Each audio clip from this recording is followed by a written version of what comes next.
प्रिय मित्रों, स्वागत है आपका आपके अपने चैनल स्टडी विद प्रदीप पे। आप में से बहुत सारे मित्र ऐसे हैं जिन्होंने पीईटी परीक्षा को क्वालिफाई कर लिया, यानी यूपी ट्रिपल एससी के द्वारा होने वाली परीक्षा पीईटी, जो कि प्रारंभिक परीक्षा कही जाती है, इसको आपने क्वालिफाई कर लिया है। और आप में से ज़्यादातर लोग क्वालिफाई कर लिए, चूँकि पेपर का नेचर बहुत ठीक ठाक था। अब बात आपके लिए एक बड़ी वैकेंसी निकलने वाली, जिसके बारे में एक शासनादेश जारी किया गया है, उसके बारे में हम डिटेल में आपको सब कुछ बताएं। उसके पहले आपसे काइंडली रिक्वेस्ट है कि आप जल्दी से चैनल को सब्सक्राइब कर लीजिए और अपने मित्रों को शेयर कर दीजिए।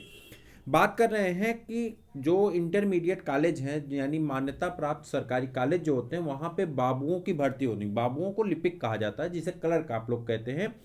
तो उनकी नियुक्ति होनी। अब उनकी नियुक्ति के लिए शासनादेश आपने कई दिन पेपर में पढ़ा होगा, दैनिक अखबारों में पढ़ा होगा। आज एक नोटिस के माध्यम से ये सूचना दी गई है कि ये बात को आगे प्रसारित किया जाए। यह नोटिस आपकी 25 तारीख की नोटिस है। इसे मैं आपको अभी डेट दिखा रहा हूं और आप इसमें जान जाएंगे। आपको यहां पे मैं बताने वाला हूं कि पीईटी में कितना नंबर आपका होना चाहिए, यानी कितना परसेंटाइल होना चाहिए। दूसरी मैं बात करने वाला हूं यहां पे कि आपकी परीक्षा का नेचर क्या है, यानी अगर आप ट्रिपल सी पास है तो भी सम्मिलित हो सकते हैं। अगर आप डोएक की सोसाइटी से आपके पास कोई सर्टिफिकेट, जैसे कि आपके पास ओ लेवल इत्यादि ए लेवल, तो भी आप शामिल हो सकते हैं। बहुत सारे नेचर हैं। टाइपिंग का क्या नेचर है, सब कुछ एक एक करके बताऊंगा। सबसे पहले आप चैनल को पूरा देखिएगा, पूरी बात को समझिएगा, और इसमें कैसे गेम होने वाला ये भी मैं आपको बताऊंगा। यानी क्या इसमें प्रबंधक की क्या चाल है, सरकार की क्या मंशा है, सब कुछ मैं आपको स्पष्ट करने वाला हूं। तो आप वीडियो को पूरा देखेंगे, अपने मित्रों को हो सकेगा जरूर शेयर करिए, ठीक है।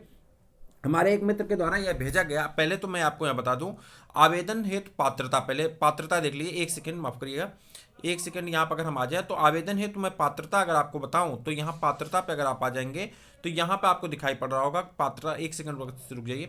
आवेदन हेतु पात्रता में अगर आएंगे तो यहाँ आप देखेंगे उत्तर प्रदेश अधीनस्थ सेवा चयन आयोग के द्वारा संपन्न कराई गई प्रारंभिक अर्हता परीक्षा, जिसे आप पीईटी नाम देते हैं, में 50 से अधिक परसेंटाइल स्कोर प्राप्त करने वाले अभ्यर्थी। ध्यान से देखिएगा, ये जो आपके लिए बहुत सारे, मैंने कहा था ना 50% नंबर अगर आपका है तो आप तैयारी शुरू करिए सभी परीक्षाओं के लिए। ऐसा ही लेखपाल में भी होगा, ऐसा ही बीडीओ में होगा, ऐसे ही समस्त परीक्षाओं में जो 50% नंबर पाए हैं वो शामिल किए जाएंगे। यहाँ पे तो परसेंटाइल वाले को शामिल कर लिया। आप जानते हैं कि आपका मिनिमम स्कोर जो था, अगर 40 भी है मिनिमम स्कोर, तो भी आपका परसेंटाइल 50 परसेंटाइल हो जा रहा है। देखिए, शामिल होना जरूरी है। शामिल होने के बाद जो होगा एलिमिनेशन, वो देख लेंगे क्या है प्रारूप, उसको भी बताएंगे। तो यहाँ पे देखिए, कह रहा है उत्तर प्रदेश अधीनस्थ सेवा चयन आयोग के द्वारा संपन्न कराई गई प्रारंभिक परीक्षा यानी पीईटी में 50% से अधिक परसेंटाइल स्कोर, कह रहा है नंबर स्कोर नहीं, परसेंटाइल स्कोर की बात कर रहा है, प्राप्त करने वाले अभ्यर्थी प्रश्नगत के लिए आवेदन हेतु पात्र होंगे। किसके लिए आवेदन के लिए? इंटरमीडिएट के जो स्कूल होते हैं, यानी 10+2 का जो स्कूल होता है, जिसे आप सरकारी स्कूल कहते हैं, माध्यमिक विद्यालय कहते हैं, यहाँ पे नॉन टीचिंग स्टाफ यानी क्लर्क जिसे कहते हैं, लिपिक कहते हैं, उसकी भर्ती निकाली गई। लगभग 4000 पद है, तो उसके बारे में ये चीजें दी गई हैं। मैं एक एक करके पूरी नोटिस दिखाऊंगा। ये सरकारी नोटिस यूपी ट्रिपल एससी के द्वारा निकाली गई है, उसी का फोटो एक हमारे मित्र हैं राहुल राय, इनके द्वारा ये भेजा गया है। तो आप इनके लिए एक लाइक जरूर कर दीजिए, जो भी न्यूज होती है आप तक पहुंचा देते हैं जल्द से जल्द। तो यहाँ पे हम बता दें 25 नवंबर की नोटिस है, आज आपकी 26 नवंबर, ठीक है। तो ये नोटिस हो सकता है आपको कहीं से मिल गई होगी, अगर नहीं भी मिली है तो आप इसको देख लीजिए। ये प्रेषक है आराधना शुक्ला, अपर मुख्य सचिव है उत्तर प्रदेश शासन में, आप जानते हैं इन्हें। सेवा में शिक्षा निदेशालय माध्यमिक उत्तर प्रदेश शासन। यहाँ पे आपको स्पष्ट नहीं दिख रहा होगा, मैं पढ़ के सुना देता हूँ, आप ध्यान से सुन लीजिए सिर्फ। माध्यमिक शिक्षा अनुभाग 5, विषय अशासकीय सहायता प्राप्त माध्यमिक विद्यालयों में लिपिक श्रेणी यानी शिक्षणेतर पद पर चयन हेतु चयन प्रक्रिया के निर्धारण हेतु कुछ बातें कही गई जो यहाँ पे हैं। अब यहाँ पे अलग अलग जो संशोधन हुए हैं उनके बारे में दिया गया है, तो इससे हमसे बहुत ज्यादा कोई मतलब नहीं है, ठीक है। यहाँ पे जो मतलब है, यहाँ पे नियमावली में परिवर्तन किया गया। नियमावली में परिवर्तन होना ही था, क्योंकि पहले इसे मैनेजमेंट कोटा और प्रिंसिपल कोटा से रखा जाता था। अब इस कोटे को चेंज करके यूपी ट्रिपल एससी के थ्रू रखा जाएगा, तो नियमावली में चेंज किया गया, तो उसके बारे में यहाँ पे लिखा गया, ठीक है। तो इसको पढ़ने का भी कोई बहुत विशेष औचित्य नहीं है। समय बचाते हुए हम लोग आगे बढ़ेंगे जहाँ पे औचित्य है, ठीक है। नियुक्ति प्रावधान से संबंधित कुछ बातें दी गई हैं, जहां पे विद्यालयवार चयन समिति बनाई जाएगी। विद्यालयवार चयन समिति में कौन कौन होंगे? पहला देखिए, संबंधित विद्यालय का प्रबंधक अथवा प्रबंधन समिति से नामित कोई भी व्यक्ति का वर्तमान प्रबंधन समिति का सदस्य हो, ठीक है। यानी विद्यालय प्रबंधक यानी मैनेजमेंट कोटा का एक ना एक व्यक्ति वहां पे होगा चयन समिति में। चलिए आगे बढ़ते हैं। जिला विद्यालय निरीक्षण द्वारा नामित सह जिला विद्यालय निरीक्षक अथवा अन्य अधिकारी होंगे, ठीक। जिला सेवा योजना अधिकारी होंगे, ठीक, एक सदस्य इनके भी होंगे। जनपद में स्थित राजकीय औद्योगिक प्रशिक्षण संस्थान के प्राचार्य होंगे, यानी जो आपके जिले की आईटीआई है, आईटीआई होते ना, हाँ आईटीआई होती, जिसे आप क्या कहते हैं, राजकीय औद्योगिक प्रशिक्षण संस्थान के प्राचार्य होंगे, एक सदस्य वो होंगे, ठीक है। कितने सदस्य हो गए, एक दो, और एक सदस्य सचिव तीन और अध्यक्ष चार, कितने, एक दो तीन चार सदस्य हो गए, ठीक है। इसके बाद यहाँ कहा जा रहा है बाकी अनुभाग छोड़ दीजिए। मैंने ये बात तो आपको बता दी कि 50% आपका है तो आप इसमें शामिल हो सकते हैं। आवेदन की प्रक्रिया के बारे में आप देख लेते हैं। नंबर 3 है, पूरी बात को ध्यान से सुन के जाइएगा, बहुत जरूरी चीजें हैं। इस वीडियो को देखने के बाद आपको कोई और वीडियो देखने की आवश्यकता नहीं पड़ेगी और आप सभी चीजों को यहाँ से बड़े अच्छे से समझ सकते हैं जो आपके लिए उपयोगी हैं, तो इसलिए मैं बता रहा हूँ, वरना आप तो सारी चीज़ें जान जाते हैं, लेकिन यहाँ पे देखना जरूरी है, क्योंकि जितनी बातें मैंने आपसे कही थी वो बातें धीरे धीरे सच होती हुई नजर आ रही हैं। मैं इसीलिए बहुत बार वीडियो नहीं बनाया हूँ। बहुत सारे लोगों के मामा मौसा काका काकी पता नहीं कौन कौन बोर्ड में, मैं नहीं जानता, लेकिन उनके कहने के हिसाब से 90%, 80%, 100% वाले, कुछ लोग तो ऐसे कहते हैं 100% वाले भी शामिल नहीं हो पाएंगे। और मैंने हर बार कहा 50 नंबर से ऊपर अगर आपका क्वेश्चन सही हो रहा तो आप अपनी तैयारी को जारी रखें। देखिए यहाँ पे सारी चीज़ें मैंने आपको दिखा दी। अब मैं आवेदन के बारे में मैं आपको बता देता हूँ, देखिए ध्यान से सुनिएगा। प्रसंगत चयन हेतु उत्तर प्रदेश अधीनस्थ सेवा चयन आयोग द्वारा आयोजित प्रारंभिक अर्हता परीक्षा, देखिए ये स्क्रीनशॉट लिया गया, स्पष्ट नहीं दिख रहा होगा, आप ध्यान से पूरी बात को सुन लें। प्रारंभिक परीक्षा यानी पीटी में 50 या एवं अधिक परसेंटाइल स्कोर करने वाले विद्यार्थियों यानी अभ्यर्थियों से आवेदन निम्न प्रक्रिया के अनुसार नामित किया जाएगा, ठीक है। आपकी प्रक्रिया ली जाएगी लिपिक पद के लिए, तो आप अपनी प्रक्रिया भर सकते हैं, फॉर्म भर सकते हैं, तो ये सब चीज़ें छोड़ दीजिए, कोई बहुत मतलब नहीं है। यहाँ पे आप आ जाते हैं, आयु सीमा की बात कर लें। आयु सीमा जो आपकी है वो कहाँ से कहाँ तक है, 18 वर्ष से लेकर के 40 वर्ष के बीच में आपकी आयु सीमा होनी चाहिए, ठीक है। इसके बाद मैं आपको यहाँ पे दिखा दूँ शिक्षण, यहाँ पे जो आपका शुल्क लगने वाला अनारक्षित, अगर अनारक्षित वर्ग और सामान्य वर्ग के लिए जो फीस है 750 रुपये है।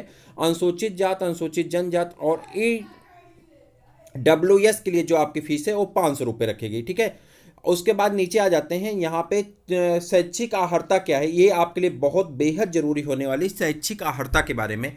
माध्यमिक शिक्षा परिषद द्वारा आयोजित इंटरमीडिएट परीक्षा अथवा उसके समकक्ष अन्य परीक्षा उत्तीर्ण हो, यानी आपको 10+2 पास होना जरूरी है, यानी आप इंटर पास किए होने चाहिए। आगे बढ़ते हैं, दूसरी योग्यता क्या है। माध्यमिक शिक्षक परिषद उत्तर प्रदेश के साथ साथ केंद्र अथवा किसी अन्य राज्य द्वारा अगर आप पढ़े हैं तो भी आप इस परीक्षा में शामिल हो सकते हैं, उसके लिए कोई भी बाध्यता नहीं है। इसके साथ आपके पास और क्या होना चाहिए, आपके पास होना चाहिए कंप्यूटर का, अथवा लिखा गया लेकिन अथवा नहीं, ये प्लस है मान लीजिए, और यहाँ पे चाहे डोएक का हो या निलेट द्वारा प्रदत्त आपके पास CCC प्रमाण पत्र होना चाहिए। अथवा कह रहा है, यहाँ पे अथवा है, सरकार द्वारा मान्यता प्राप्त संस्था से समकक्ष स्तर पर प्रमाण पत्र होने चाहिए, यानी उसके समान कोई भी अगर आपके पास प्रमाण पत्र है, यानी कंप्यूटर की जानकारी के लिए आपके पास कोई भी योग्यता है तो आप यहाँ पे शामिल हो सकते हैं।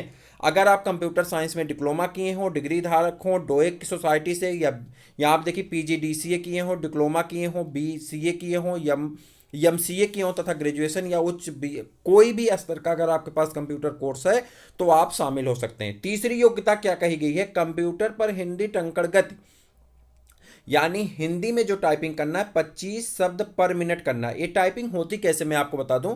टाइपिंग होती क्या है कि आपको टाइपराइटर मशीन नहीं दिया जाता है, अब आपका लैपटॉप पे या कंप्यूटर पे होता है, ठीक है। कंप्यूटर होता है तो वहाँ पे आपको कीबोर्ड मिलता है, यही नॉर्मल कीबोर्ड जो आपका होता है, जो आप कीबोर्ड जानते हैं, इस पे आपको टाइपिंग करना होता है। आपके सामने बहुत सारे शब्द लिखे होते हैं, आपको 125 शब्द सही करना होता है। बाकी टाइपिंग के बारे में अलग अलग वीडियो आप हमारे चैनल पे सर्च करेंगे मिल जाएगा।